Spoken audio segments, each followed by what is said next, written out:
Hi, how are you? This is Mindful Mo, and I'm an alkaline lifestyle chef and coach, and I'll be sharing how I got started with my alkaline journey. So the first thing I did was research. I had a motto, and I would always say, I had a saying more so, I'm looking out for my old age, right? And then when I hit my mid-20s, I was like, oh, what does looking out for my old age look like?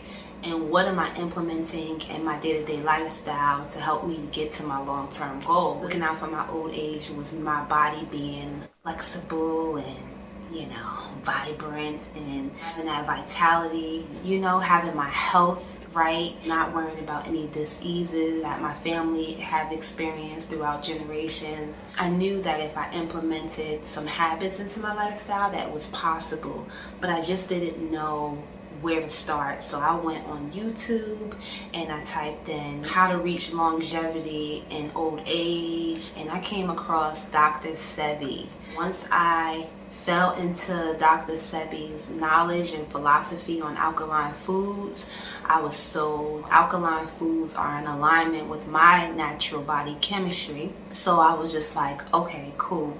I watched dozens and dozens of his videos online and started to ask the community about him, see testimonials of other people who have started to integrate alkaline foods into their lifestyle. And I was sold. I was like, you know what? I'm going to try it. This is for me. So the first step for me was research.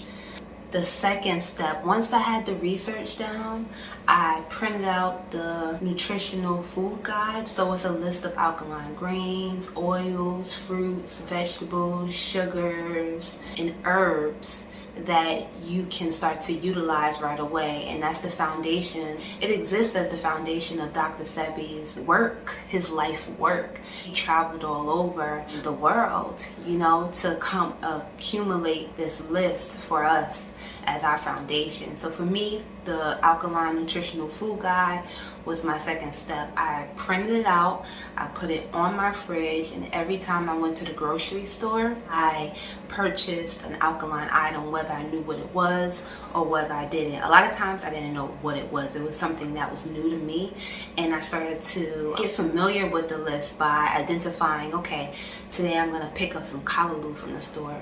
Today I'm gonna pick up some wild rice, some quinoa from the store. And I just started to familiarize myself with what alkaline foods were every time I went to the grocery store. Third step for me was I started to, after I would go to the grocery store, get the food, I would start to integrate it into my meals, those foods into my meals. So at that time, this is about 6 years ago, I was still eating beef, fish. I never ate pork, really. I say really because it would be that one Thanksgiving where I'm like, so-and-so mother could cook some good pork, let me try it out. But I was like a little taster, but it was never my thing. So I was still eating majority of meats, even goat, oxtail. Shout out to all my West Indian people. So I would take my meat or whatever I was eating, my meat or my fish, and I would have like an alkaline vegetable.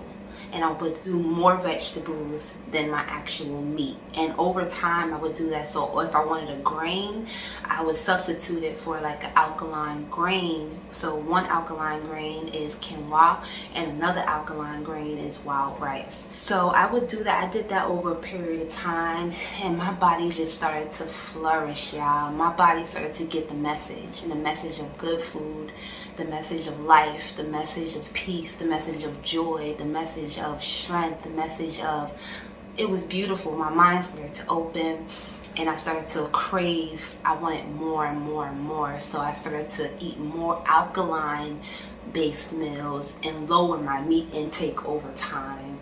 That was my third step. So once these foods were introduced into my lifestyle, I broke it down slowly, year by year. And this was not a lifestyle that I chose, y'all.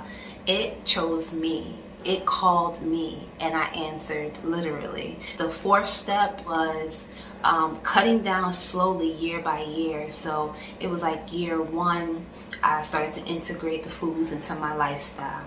Year two, I stopped eating like beef. I never was a big beef eater, but that was just like, okay, I'm not eating beef. Year three, I gave up chicken.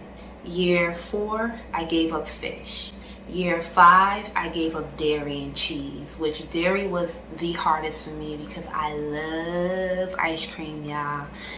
It was really difficult. I remember my last ice cream experience. I went home to my mom's house upstate New York, and they have this brand, this like ice cream brand called Stewart's, and Stewart's has really good ice cream. And I remember eating the ice cream and thinking, like, taking in all the knowledge that I know about ice cream, and what it's doing to the insides of my body. And I was just like, I can't do this anymore, you know? So it's just like a relationship that you build when you're eating things that are really good for your body, and when you are conscious about what you're putting in your body. And over time, I built that. Then year 6, I was like, okay, I'm done with meat.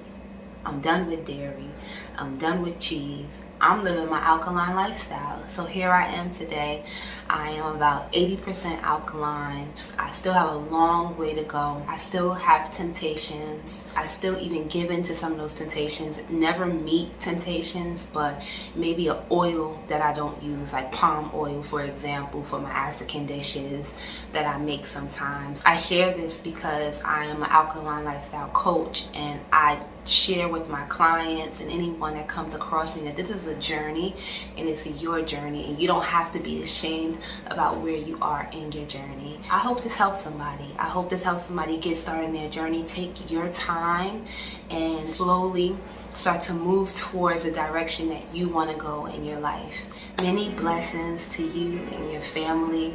May you make the choice to live to your highest vibrational potential that there is for you. You deserve it. Blessings.